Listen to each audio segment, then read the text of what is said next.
పెద్ద పెద్ద బ్రిడ్జెస్ కడతా ఉంటారు, అంటే మీరు లోడ్ టెస్ట్లు చేసేది మీరు మీ వర్కే రిపోర్ట్స్ ఇవ్వడం, ఆ బ్రిడ్జ్ ఎలా ఉంది, ఆ కన్స్ట్రక్షన్ ఎట్లా ఉంది అని.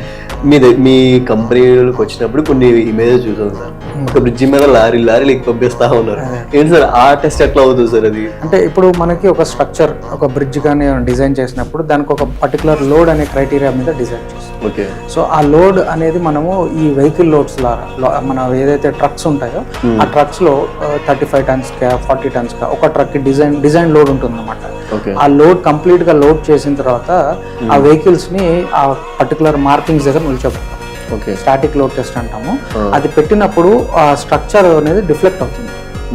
బ్రిడ్జ్ కట్టాక మనం డిజైన్ లోడ్ పెట్టినప్పుడు స్ట్రక్చర్ అనేది డిఫ్లెక్ట్ అవుతుంది. సో ఆ డిఫ్లెక్షన్ ని మనం మెజర్ చేస్తాం. అసలు అంత మైనర్ గా కనిపిస్తుంది, అది మనకేం కనిపించదు. అది ఎట్లా అవుతుంది సార్? మనకి 2 రకాలుగా చేయొచ్చు ఈ లోడ్ టెస్ట్ అనేది. ఒకటి ఏంటంటే మనం డయల్ గేజెస్ ఫిక్స్ చేస్తాం, or you can also if the head room, అంటే టెస్ట్ చేసేటప్పుడు బాటమ్ రైల్వే ట్రాక్ ఉన్నా, వాటర్ ఉన్నా, ఎక్కడైతే మనము స్కాఫోల్డింగ్ అది పెట్టలేకపోతామో అలాంటి చోట మనం టోటల్ స్టేషన్ తో కూడా లోడ్ టెస్ట్ చేయొచ్చు అన్నమాట. ఓకే.